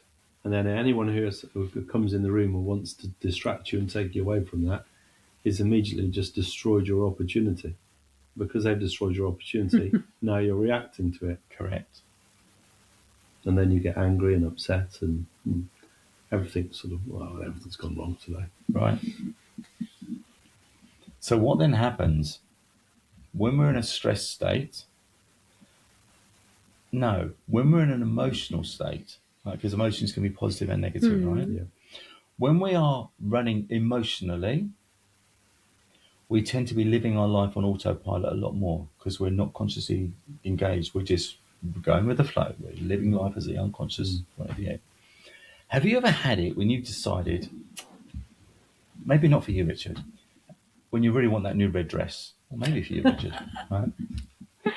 Have you ever had it when you made a conscious decision to think, I really want this new thing, new car, new item, new piece of furniture, whatever it is, right? And you make the decision to think, right, that's what I'm going to do. Then you start to build it as a dream. And you think, I'd look really good in that. Yeah, I can see myself driving that, or whatever it may be, right? And then you notice everyone else has got the same blinking thing, right? So, well, that's what I was going to get, right? You just notice everyone else has got the same thing. Yeah. That's the part of the brain called the reticular activation system, the RAS. And what it's doing, it's accepted the instruction. Okay, from now on, I'm going to be the wearer of a red dress or whatever, right? So it then starts to get your whole mind and body ready to the fact that you are now the person wearing the red dress. So to do that, to acclimatize yourself to that, it will start to look out for and identify everybody that meets that criteria to get you used to that space. Right? So you are now driving that kind of car. You are now a BMW owner. The indicators don't work. Or you are now the person that wears the red dress. Whatever it may be, it acclimatizes you to forward plan and be in that place already. So it gears you up for being that person, right? We're touching on manifestation here, which I can do a whole other session on. It starts to gear you up, and then your unconscious powerhouse, which is in charge 95%, says, okay, this is now me. I'm now a red dress wearer, right? So look out for that all the time. But it's the same thing whether it's a dress, whether it's a car, whether it's a positive opportunity or a negative opportunity or an issue or stress, when your RAS is looking out for these things, it will look out for more things and it will find more of the same. So this goes back to whatever you look out for, you find. Right. And at that point, you're then acknowledging and thinking, oh, okay, well, that's a safe thing to do. Because lots of other people have done exactly the same. Right, yeah, it's a reinforcement, it's the right thing to do. Yeah. But also people then start to go down a negative spiral when people start to think, I can't do this. I'm no good at this. I'm not good enough. I'm crap at this. The internet always goes down. All these kinds of things. Like when things negative happen, we then go on alert, looking out for that negative thing to happen again. Because our RAS has kicked in, right? So we're always looking out for. And guess what? The more we look for things, the more we find things. And that's just how the human mind works. We're forward planning. Humpty Dumpty, so we know that we're forward planning. I always crap. I'm always rubbish at this. Well, we'll make sure we deliver to the conscious mind that you are crap. That's the unconscious mind. We'll always deliver the messages you give to it. So we have to change our mindset. Right. Absolutely. And your future is dependent on what you want it to be. That sounds really basic, but actually it's like, what do you honestly want it to be? We have to get that as imprinted as a program, as our unconscious program. And that's where hypnosis comes in, meditation comes in, all that kind of self-discovery, because we're then embedding new files into our hippocampus. So when we get stressed, the file that gets pulled out of the hippocampus is, you can do this, not you're crap at this. So we have to embed those values and beliefs. And once you do, you really can change your direction. Right. And I'm now bringing you to the tool. Let's see the tool. It's really simple. It's so simple that I guarantee you'll never forget this, ever, right? What happens is when we're in a stress situation, of all those things we just spoke about, when you are able to have an awareness, and you will now, because we've been speaking about this, your sense, I'm getting stressed. Whatever happens, when you get to that point, you've got to create what's called the PGO spike, which I mentioned earlier on, which is that bit between jumping between conscious and unconscious, right? Because you're about to go unconscious, you're about to go, right? At that point, you need to create a PGO spike. You need to wake yourself up with an intervention, right? This intervention is a few words that you can just shout at yourself, because it's not normal to shout these words at yourself, right? It's 2 words. You have to shout to yourself, full stop. Full stop, like that, right? Just a full stop. Because when that happens, it's not normal. It creates a PGO spike. When I shouted full stop, you wasn't expecting that. So there was a little bit of a, why the fuck why is he shouted, right? And when that happens, when we say that to ourselves, it creates a PGO spike and it makes us think, what? And at that point then, after shouting full stop, we can then say, go away. Don't want that thought. Go away. Did I lock the front door? Full stop. Go away. I know I did. I always have done. Every time I've gone back, I've checked it. It's always been there. Full stop. Full stop. Every sentence ends with a full stop. And so does every life sentence of negative talk. Every sentence ends with a full stop. That's the tool. That will be tested even today, I'm pretty sure. That's why you were smiling today when we were talking pre-start recording. You said, oh yeah, we're going to speak about this and that later. Exactly, right? I can see exactly where we're going on that one. Wow. Yeah. And there's lots of other tools that I work with people, but full stop is something so simple that everybody of every age can do. When people feel themselves getting angry, when they feel themselves getting sad, when they feel themselves getting depressed, these all generate from thoughts. It's how we process something that's happening to us.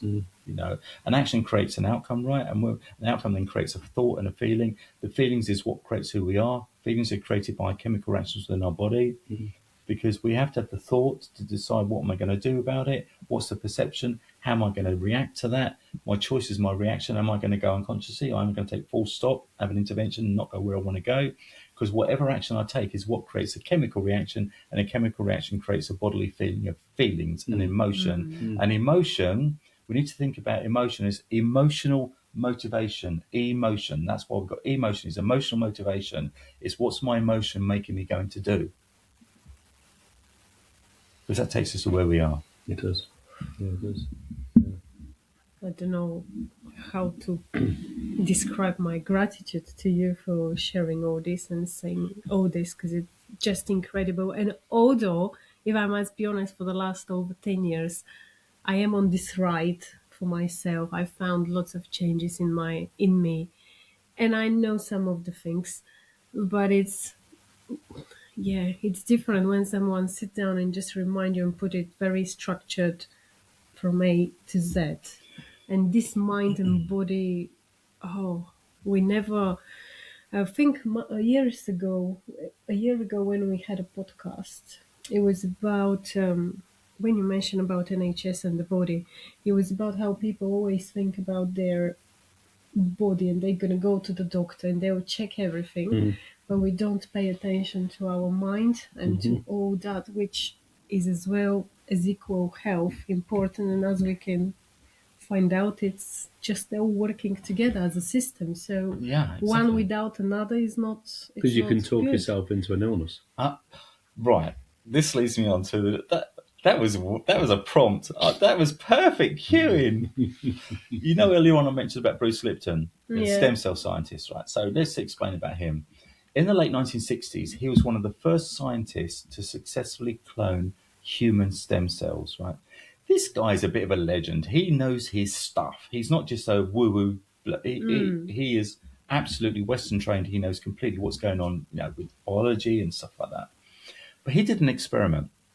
So he took a bunch of totally cloned, completely healthy human stem cells, and he got these stem cells and he put them in 4 little dishes, petri dishes, like in a workshop environment. And what he did, he put these stem cells in each dish, completely healthy, and he surrounded them by 4 different environments. Right, one he surrounded in adrenaline, one in cortisol, one in serotonin, and one in dopamine. So just for the benefit of everybody, serotonin and dopamine are your love and accomplishment and achievement drugs. That also makes you feel good. It makes you want to be loved and all that kind of stuff, right? And adrenaline and cortisol are the anger and the powerhouses of stress. What he found was the human stem cells that were surrounded in the adrenaline and cortisol become cancerous, right? Okay. And the ones in serotonin and dopamine thrived and become completely healthy. Okay. So he thought, well, I've got some cancerous cells here. Let's see what happens with cross-contamination. Let's take those cancerous cells and put back in with the healthy cells within serotonin and dopamine and see which way the contamination goes, whether they all become cancerous or what. What he found out was all the cancerous cells completely recovered. That was the birth of a science called epigenetics. And epigenetics is all about how the outside affects the inside, not just of our mind and body, but of our cellular structures as well. So he's determined that all of us three sitting here, each of us are made of around 70 trillion individual cells, biological cells. And each cell, obviously, it has,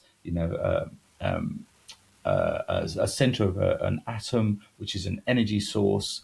And within that cellular structure, it's surrounded by whatever our body floods and puts within it. And what he found was whatever you put around the outside of the cellular structure affects its fate, its health and desires, and what it becomes in life. So he said, okay, well, that's great. And let's do the reverse on this. What is it that creates the environment that we put around the cells that determine whether they're fit and healthy or unhealthy? And he said, well, of course, it's the hypothalamus. It's the chemical structure of our body that surrounds our cells. Okay. So what is it that determines what cells are, what is it that determines what chemicals are released in the body? Well, it's our thoughts, isn't it? That's his book. It's called Biology of Belief. And I highly recommend this book it's Bruce Lipton, The Biology of Belief. And he absolutely nails it and explains that how our thoughts, our belief structure actually determines what we become physically. Manifestation of our physical. And we forget, because it's drummed into us and programmed, we've spoken about programming, we're programmed as human beings that if we're ill, we go to the doctors, right? Or we go to the NHS and stuff like that. But we're already made as self-healing human beings. If we cut our finger, we just know it's going to heal. Our cellular structures are designed to self-heal. But we forget that. That's the power of the placebo, right? It's absolutely, completely proven the power of the placebo that you can give people just a sweet, and a third of the people will get completely well and totally recover. Because you told them it's a cure. Yeah, they believe it. Belief. Unbelievable. One thing I said, obviously, 10 years ago, I said I regret that late I'm finding out all this information, but yeah, it's not that late, but it's a mission and need to be passed to as many people. Totally. The problem I'm finding it with this is that some people doesn't want, they think this is just nonsense. Yeah. Do you think you can somehow, how can we get to these people? Obviously, I never go with the thing, oh, this is it and you have to believe. It's always just share and make them aware, or however, and ask them to give a try.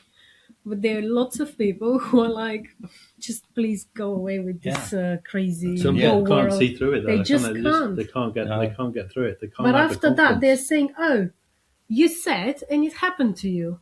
And, oh, here it is. You've got it in your head, and I'm sure it's going to happen because you've got it. So obviously they're noticing that because you're practicing these things, they are happening for you, but they don't want to believe or give a try for themselves. Because that's their protection mechanism. Yeah. But that's going to help them. How can you make them to... But there's that old English expression, isn't there, that you can take a horse to water, But a pencil must be lead. But the reality is, of course, is that we can only help the people that want to be helped, right? Yeah. And it's wrong to become a preacher and to try and tell everybody, you've got to do this. Because people sometimes, we are a creature of habit. The best hurdle racers in the world are the ones with the best scars.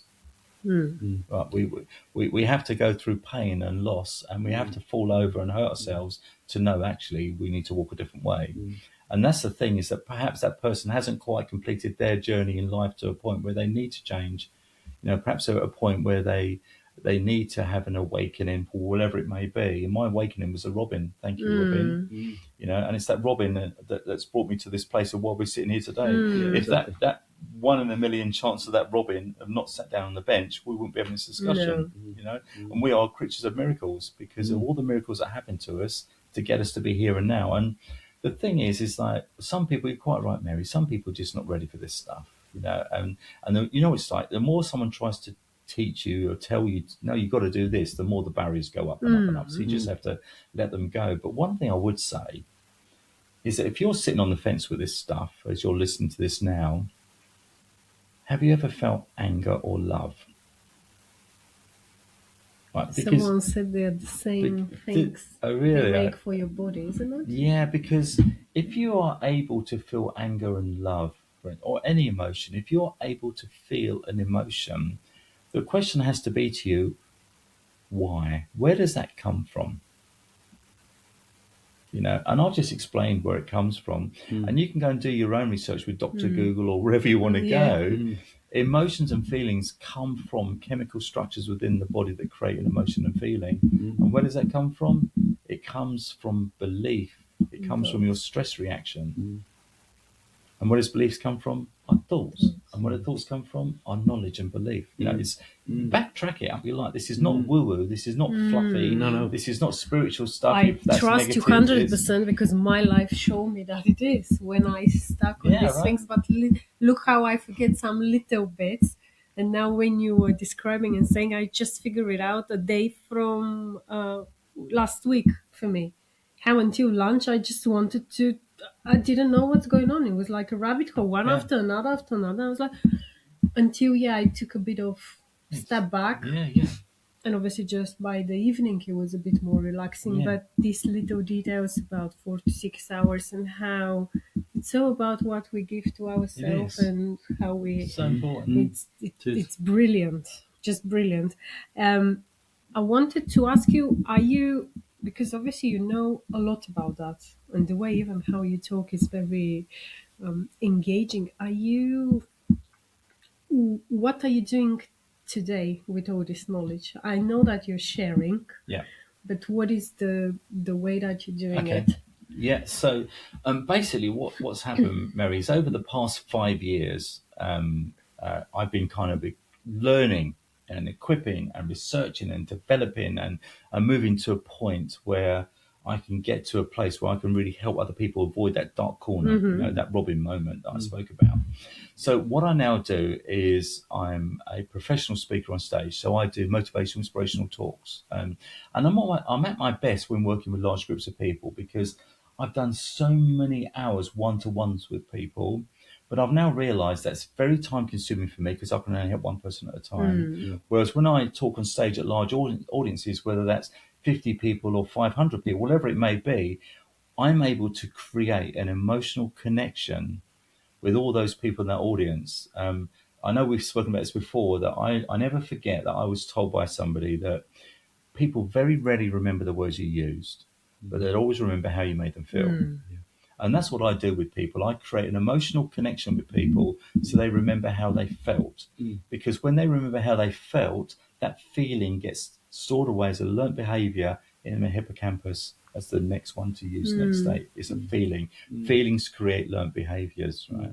So that's what I do, is I work with people to create feelings in an audience. So if an event organiser has got an audience of, I don't know, business owners and managers and leaders, and they're about to go through loads of change, what I will do is do a whole talk all about how the body and mind work in dealing with change and how to actually really embrace that. And actually it's quite normal, natural and good to feel stressed and uncertain during change, because that then fires up parts of our mind and our thinking, our strategies to deal with change. You know, we need to have a knock of confidence sometimes to make us go, hang on a minute, what's really going on here? To then recover that confidence and move forwards. So I do a lot of public speaking. That's my core mission, is to get this mission out there to as many people as possible. And you will tell the way that I've described this. At the very beginning of my story, I told you I was a very hands-on person, very logical, mechanical, hands-on person. And I've always been of that kind. But it's only going through this experience I've realised that actually a lot of the stuff I talk about, some people try to deliver this, but it's seen as woo-woo. It's seen as not real. It's seen as, well, that's just all fluffy stuff. And what I do, I demonstrate, no, also I'm talking about is based upon scientific proof, practical strategies, real pragmatic approach of if you do this, you get this, you feel that, that's the outcome. No one can argue with that, right? It's factual. And that's what my book does. It takes people, my book is made up of 43 change modules that takes you from where you are to where you want to be in business life and beyond. And it all starts with awareness, as we spoke about earlier on, then intervention, and then from intervention, you can then shut down the barriers to learning and then start to learn how to move forwards. So it really does start with awareness. The one thing that it underlines every time, it always starts with us. Yeah, doesn't it? Absolutely. If we're not right, and if we don't know how to overcome that, we'll never get to that destination. So we have to, and obviously I know the book helps us analyse us, doesn't it? Because it's sort of like, I think as you start your book, it's sort of like, like you're thinking, all right, so what's he going to tell us? And he's telling me to look at me. Hold on, I'm looking at me first. And you basically, here's the book, and the first thing you do is hold up a mirror. Exactly. Yeah, and that's it. And I'm looking in this mirror going, I can't, need to change me. Yeah, but can we talk about that as well a bit? Because just right before we start, we had a quick chat about when people start to change, to start look actually after them a little bit more and to start to prioritize them in all good forms. Yeah. How very often the closest people to them see them as selfish. Yes. So how is this, you as a person, you should actually praise yourself and help yourself really to put yourself first and do not take that, that thoughts that are coming and people that are telling you that you're selfish. How you find that? I've got a lovely story to tell you about that. Perfect. I'm ready to listen. When I was in my dark place and I thought something was wrong with me, this is before I was recovering, and this was after my robbing moment. So I was still in the dark place for a number of years after my robbing moment. That was my stop sign. Yeah. And the next few years were my recovery and learning and all that kind of stuff. And the story goes like this, that I went to the doctors, I said, look, life has taken a bit of a turn here. I need some help. The first thing the doctor suggests is, well, we can give you some happy pills. Right? And because that's what they're programmed to do, right? I use that word deliberately. That's what they're programmed to do. So I'm on the receipt of that thinking, well, I don't know any different. This is before I knew all this stuff. Okay, I'll take some happy pills. That made me even more emotionally numb, because that's what happy pills do. They numb the negativeness. So. But then I started to think, I just don't feel right. There must be something wrong with me. My reticular activation system, I now know, which I didn't know then starts looking out for all the things that are wrong with me. So I was thinking, oh, perhaps I've got cancer. Perhaps I'm ill. I've got these pains. And I was then desperate to be ill. I was because your energy goes down as well. Right, yeah. And because I was thinking I'm ill, guess what my unconscious mind delivers? Oh, yeah, I feel really ill. Oh, I was right. I am ill, right? So I was then, remember, going to the doctors, having tests, having things shoved down my throat, doing all these tests, and I was desperate to find a physical illness, because I felt like it kind of, if I had that, I could wear it as a label to say, look, there's something wrong with me. This is what's wrong with me, right? Not realizing that actually I was manifesting the whole thing all the time. And then what I then realized was, this is so interesting. I had a wake-up call. I don't know where it came from, actually. Maybe I read it. I don't know. But I was looking for a knight in shining armor. I was really looking for someone to be my savior. At that time, I was going to the doctors. I was going to see therapists. I was going to see, what's wrong with me. I was looking for a knight in shining armor to say, it's okay, Ant. Here's a solution. I'll fix you. Don't worry. I'll pick you up. I'll scoop you up, and I'll help you be the person you want to be. Right? Then I realized, and I talk about this a lot in my events and my workshops, and I see the look of despair on people's faces when I say this. Because that was you. There is never a knight in shining armor for any of us. There's no one out there waiting to save you. Doesn't exist. And I see people go, what? Because it's a complete feeling of total despair. What am I going to do? I was living in hope that there's someone that's going to give me a diagnosis, that there's someone that's going to save me, there's someone going to scoop me up, and there is no one. There's nobody who's been put on this planet to save you. However, there is somebody that you all know, somebody that's going to be with you until you die, that is your saviour, that is your knight in shining armour, and that person's you.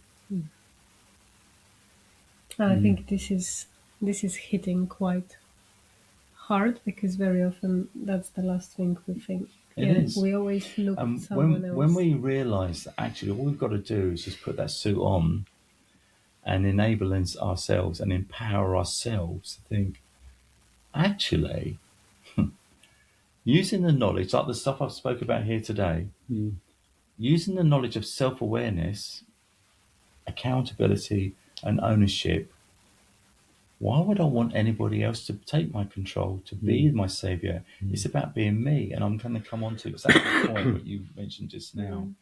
Because it's only me that can love me for me, if you know what I mean. It's only us that really know us. And sure, we as human beings, we want to help support other people. And in the West, we're programmed that it's selfish to look after yourself and put yourself first, right? But what good are we if we don't look after ourselves in helping other people? It's like the picture in my book, which Richard was just mentioning. Like when we get on the aircraft, we're programmed and we accept that in an emergency, when the oxygen mask comes down, we have to put on our own first before we can even help our kids. Right? We have to put on our own first. Otherwise, if we can't breathe, we can't help anybody else, right? And without breathing, life sucks, right? Right? It doesn't happen, right? Correct. It's no different to our own self. If we don't look after ourselves, mentally and physically, we cannot look after our loved ones. Looking after ourselves is not selfish. Putting other people first is selfish. And that's a twist. Because when we put other people first, we're normally worried about what will they think of me. It's always what they think, how they want me to be, what they expect from me. And all that do is feeding ego. That's making me be good enough. Or put pressuring on yourself. Yeah. I need to be acceptable to others. I need to be good enough. What are they thinking of me? They think bad of me. Oh my God, I can't do that. No, that's selfish. Being unselfish is actually looking after yourself first, putting you in a place where you're not worried.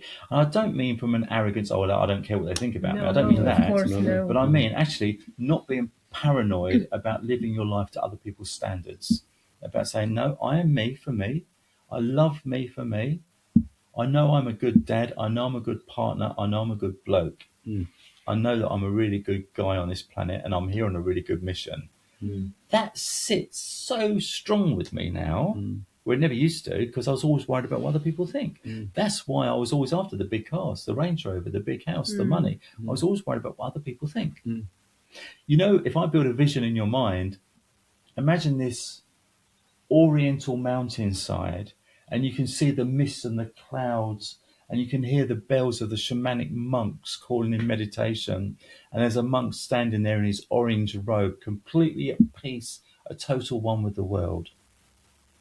You never see him wearing a Rolex or driving a Range Rover because he doesn't need that to support his place in the world. He doesn't need to gain approval from other people by what he displays. His approval of self is himself because where he's at. And the irony is that the monk is judged for being peaceful, whereas the man stood next to his Range Rover with his Rolex on is judged to be someone who thinks that they're better than they are. Right. It's interesting, isn't it? Isn't it just? And yet, so many people want the high end, whatever it is. But when you have it, it's a really interesting point. But I always, when I was younger, wanted a Porsche 911. That's what I wanted. That was my dream. I was going to have a Porsche 911. And at some point, I found myself sitting in the Porsche 911 and driving the Porsche 911. And having done that, I realised it was just a car. It just got me from A to B the same. No, I didn't get out of it and feel better because I've been driving it. I felt, I've used more fuel today because it uses more fuel. So it cost me more to do it. And actually, the reality of it was that actually I was sitting lower down and it was a bit harder, the ride, and it wasn't quite as comfortable. And all the things that you really thought that you really needed, it didn't tick any of those boxes. No. But unconsciously, Richard, there was probably a belief in there that people would look at you different if you was driving that kind of car. Correct. And they probably did. They probably thought something which I wish they hadn't thought about me. Who knows, right? But in your mind, you was thinking, by doing this, and this is really crude, really going down to the root, by doing this, people would think better of me because I'm successful. Correct. Yeah. But the reality is it doesn't. No. I mean, you still can have if makes you happy and you Absolutely. like to have certain but it's always the root of the car or why. certain house. It's always the root. But the thing is that how, because it's very interesting and I can't believe so. Yeah, please excuse me, but I'm really interested how from being a millionaire to get to the other point, down point, how that make you feel. And now it's interesting to see that after obviously the black moment, you are much more happy and content with yourself, and you're realizing that obviously it's another great example that not the money are the how to say the tool that makes you happy. They can help you to have things that you want or to help, because this is one of my childhood dreams, is to have money, not for me, but to be able to help to all these different causes and people and things, like to share, to do things. So money are needed, and I do understand, but it's obviously this wrong is it called conception or what is that money are the tool that will make you happy? Yes. They're not. And I haven't heard from anyone sitting here, because we had people who even had a brilliant lifestyle and lots of money, but they never talk about that, or they never show in that way. And if you haven't seen them, obviously, with what car they come, you wouldn't even think about that. Yes. And I never heard anyone saying here that money makes them happy. No, it's a tool. You're right. It's a tool for freedom, isn't it? To do what you want, when you want, how you want. Yeah. And I think the reality is that I mentioned earlier on, I was living in a place called Deferred happiness. because I was always chasing the outcome, right? And it's the same with money, that when people chase money all the time, they are setting themselves up with their reticular activation system, with their forward planning, with, I'll be happy when. But the challenge with that is they're running away from fear. There's two sorts of motivation. You've got fear-based and you've got attraction. Fear-based is, I want this because I don't want to be there. I want to have money because I don't want to be poor. Yeah. Right? The challenge with that kind of motivation is we're always running away from fear. So when we wake up the next morning, we never have a sense of achievement because we're still running away from the fear. So if we're running away from being poor, we never achieve success because we're running away from poor. We also have to I want to have this because that's my attraction. I want to earn money so I can do this, this, and this, right? Because when you do the this, and this, you then have a sense of achievement. The sense of achievement brings you into the here and now, which creates happiness, right? And I just want to touch on happiness, if we can. Yeah. Is that all human beings come out of the womb destined to be a happy soul, right? It's only life which makes us miserable buggers. Right? It's the being let down, the disappointments, because we have expectations and they aren't met. But it's happiness which we all desire, because when we're happy, what else do we want? When we're genuinely happy, I don't care. If I'm happy, I don't care if I'm driving a Porsche 911, a Bentley, or a Ford Focus. It doesn't matter because I'm happy, right? Yeah. But the things with happiness, and it's the risk of this sounding a bit woo-woo, but I'm going to do my best to make this really pragmatic for everybody. The emotions of happiness only present themselves in one place, which is now, right?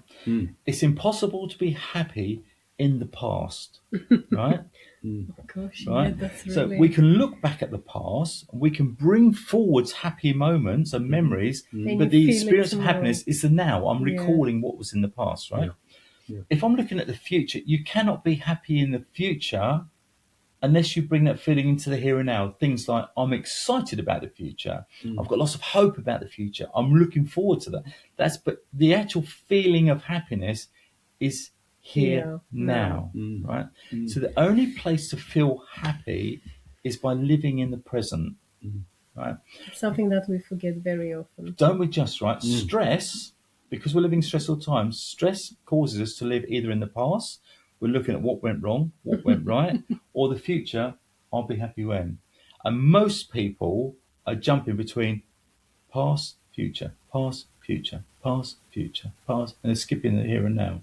That's why most people don't experience happiness. Right? And the thing is, it's also medically proven, and I know this from the work that I've done. People that live in a negative mindset, that are visiting the past all the time, they're the people that normally end up with depression. Because you're dealing with loss, you're dealing with the good old days, you're dealing with what you used to have, you're dealing with stuff that you don't have anymore. You end up feeling hopeless, right? And the thing is, when we're in a state of mind in the here and now, if we're sat here right now today, if we're in a depressive state now and look back at the back at the past, that brings forward all the negative. Well, I did have this, I haven't got it anymore. If we're depressed now and we look to the future, it's what's the point? Right? If we're in a state of anxiety here and now and we're panicky and anxious, if we look to the future, it creates worry and fear. What's going to happen when? Am I good enough?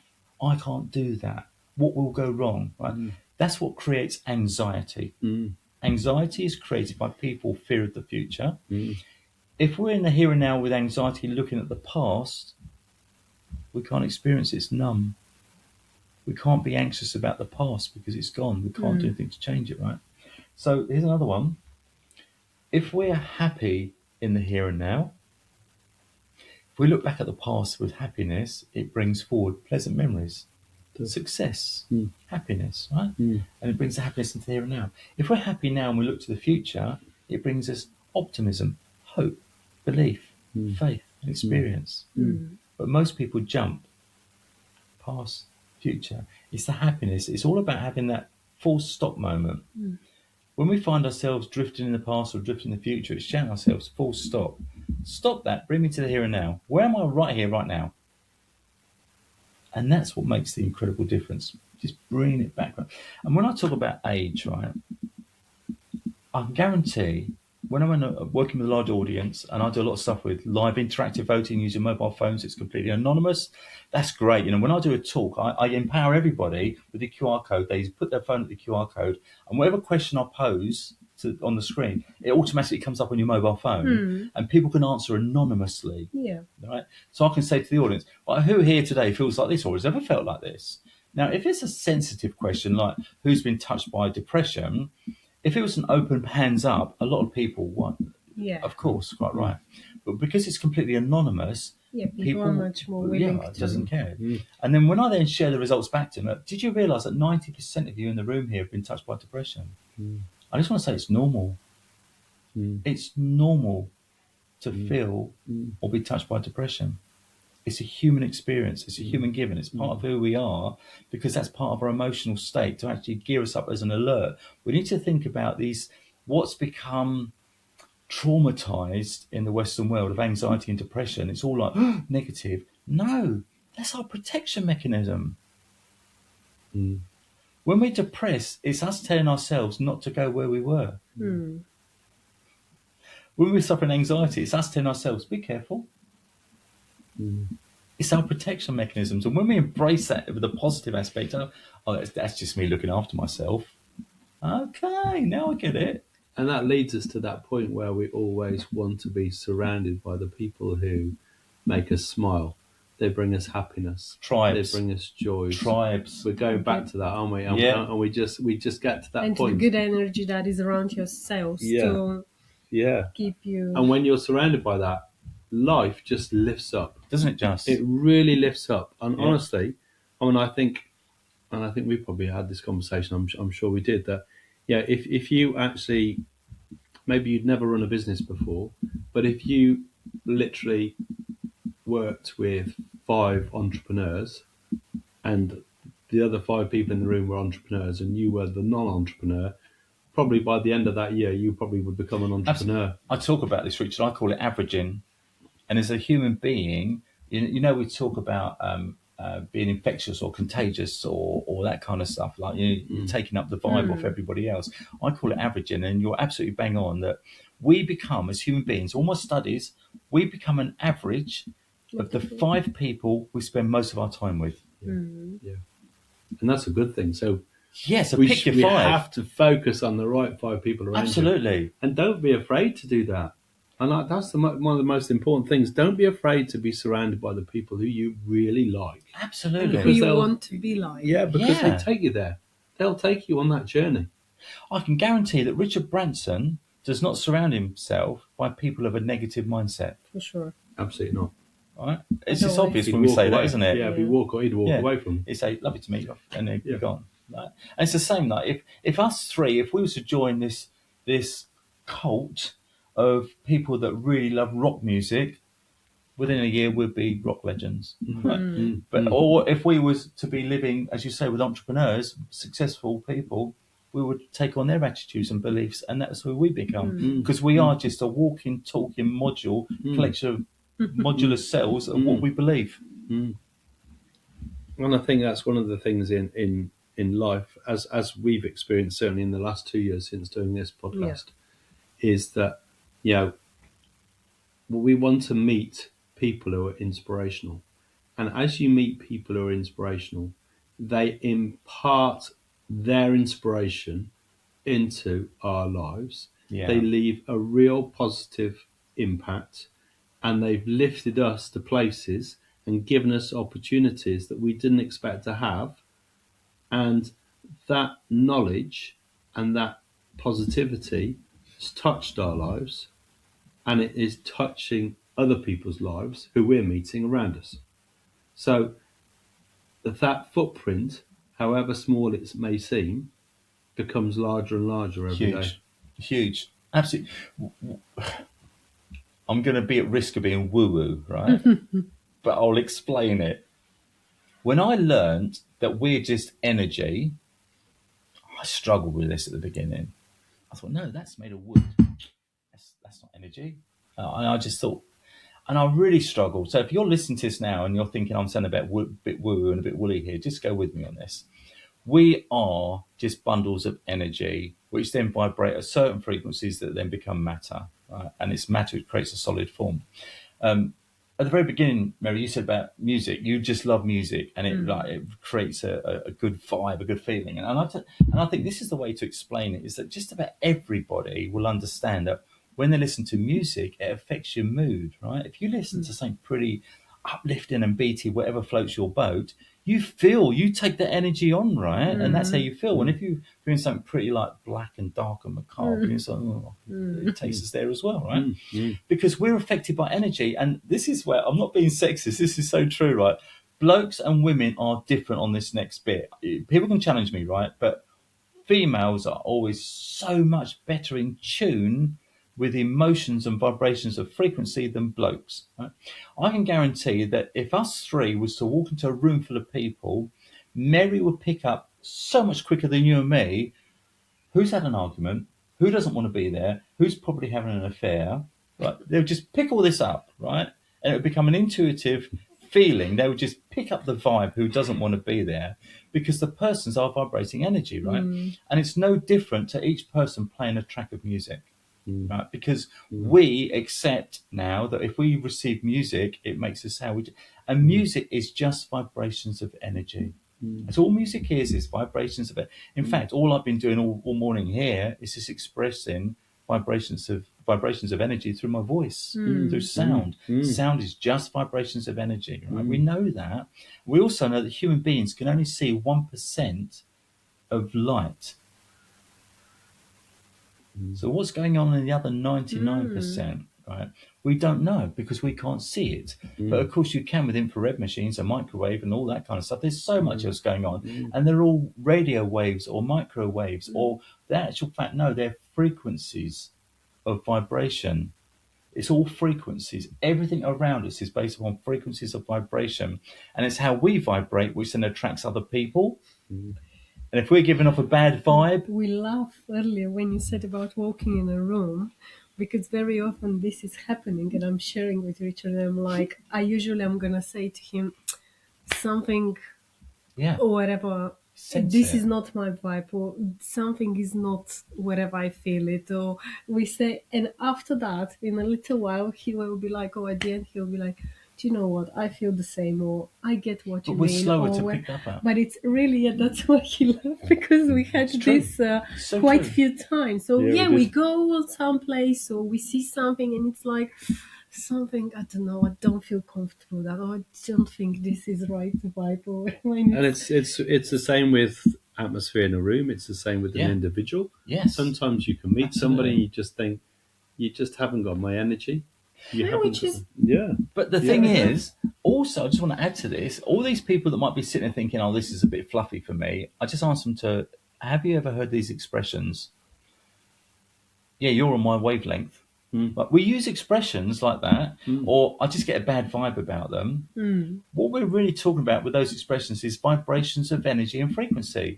That's what we're saying, but we don't actually connect it with the woo-woo world of energy. But that's the fact is that if we vibe at the same, you're on the same wavelength, we're the same vibration. And this takes us back to what you were saying just now about tribes.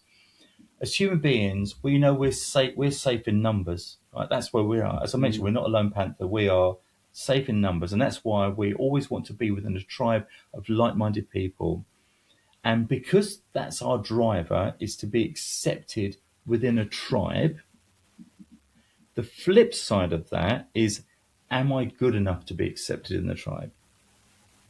That's the flip of the coin. So that's why we go through life with fear of rejection. And we're hardwired to have a fear of rejection and am I good enough? Because if I'm not, I won't be safe. I won't be accepted by the tribe. And that's where our hardwiring comes in from caveman days, way, way, way back. That's how we're hardwired is, am I good enough to be accepted, to be safe? And ultimately, that leads to the point, have I got a can-do attitude? That comes back to that. Yeah. Because so often, if you just decide you can do something, you generally can. If you decide that you're going to do that, I mean, like someone trains that they want to run a marathon. Today, you and me, we can't run a marathon. Like, I think we'll go. Yeah, but maybe if you put it as an act in action, but exactly, then you decide and commit to do it, you will. Maybe not The 10 mile. Yeah. But It's Henry Ford's comment, isn't it? Whether you think you can or you can't, you're probably right. Yeah, exactly. And I stole a trademark from Buddha, actually. I don't say I stole it, but I use it all the time, is whatever you think, you become. It's as simple as that. It really is. Whatever's going on up here is what we manifest. And in today's world, online and social media, everyone's talking about how you manifest your outcome. And, I'm just going to dream I get a Ferrari. Oh, look, it's raining Ferraris, right? That's the way the world's going. But it's not true. But it is true that you can manifest your outcome. Because it's all determined by what you think, and how you think is what you become. And it's in taking action on that, which is all, of course, in my book, all the little secrets of how you do it. Just like where we can find the book? It's on Amazon. So you can Google it on Amazon. It's published on Amazon. There's a Kindle version. There's a real version as well. Nice and easy way to get it. And of course, my website is Dr. Ant, it's dr-ant.co.uk, dr-ant.co.uk. You can get all the information on there on the book as well. So, Dr. Ant, first of all, huge thank you for this morning. Thank you for going through everything with us. I think it's given us an amazing opening and thought process, which will help us through next year ahead. And it will definitely unlock a lot of thought processes. Brilliant start of the year. And surely, please pick up this book, Quick Wake Up the Pilot by Dr. Ant. Have a read. And feedback after that. Yeah. Send us your reviews. Send us what you experience in your life. And let's share with more and more people all this valuable and important stuff, I would say. Can I just have one last little thing? Of course. We all get tied up sometimes about age. How long have I been on this planet? How long have I got? And all that kind of stuff, right? And we're all different. We've all got different values and beliefs. But there's only one thing that the entire planet has in common. There's only one thing. And I just want to focus everybody in on that one single thing, right? Because from this one single thing, we can become who we want to be, right? And the one single thing is, it doesn't matter whether you're my prime age of where I am now, or whether you're in your 20s, we're all together on this page. And that one thing is that we're all here now. Right this very second, right now. This moment that we're experiencing right now is never, ever going to present itself again, ever. So wherever you are in life right now, I can guarantee you what you're doing now will determine what your tomorrow is going to be like. So whatever you're doing now, make sure that you're thinking, doing and feeling what it is that you want to be tomorrow and in the future. And only by doing what you want to do today, right now, will create the tomorrow that you truly want for yourself. Thank you. Brilliant. That's absolutely brilliant. We can't finish it better, and we can't start better the year. No. A million times. Thank you. I'm grateful for that. And if it wasn't the podcast, we wouldn't know you. So Absolutely this is it. What we're doing is... And thank you, Robin. Thank you for the Robin. So, first of all, if you'd like to thank us, just give us a little thank. A thumbs up is always appreciated. Obviously, please do subscribe to the YouTube channel and follow us on Spotify and Apple Podcast. And if you want to support and help us with our lovely project with the podcast, to be able to bring more and more amazing guests like Dr. Ant, you can just support us on the link below and buy us a coffee. Thank you very much, and see you soon. Take care. Bye-bye. Bye.